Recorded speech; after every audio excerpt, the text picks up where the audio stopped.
Could overdraft fees at banks be declining?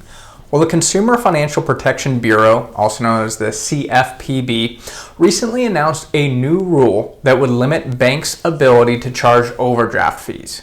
The CFPB says this will save American consumers $5 billion annually.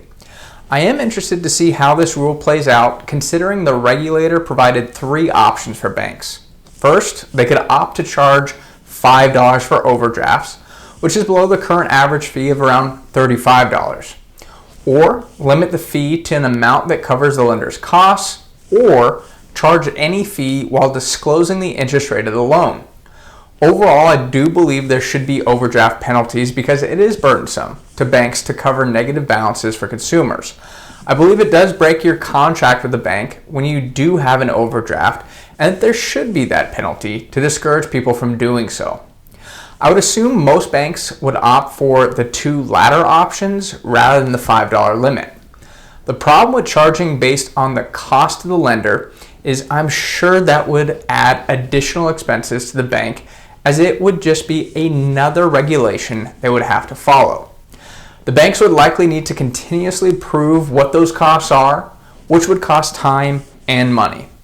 Not to mention, from the consumer standpoint, how would you actually know how much the overdraft fee would be if the cost changed for the lender? Would it be more disclosures? Interesting thing to think about. I don't really see how the last option would be much different than the current system, other than now there's an interest rate instead of a flat fee.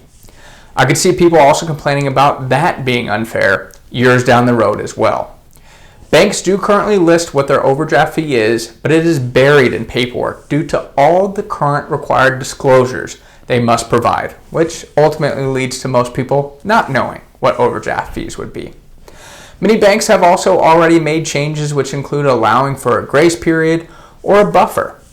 Although the CFPB said the rule would take effect October 1st, 2025, I believe it is unlikely for it to come to fruition given the upcoming change in the administration. Even if it did pass, it would not come as a huge cost to the major banks.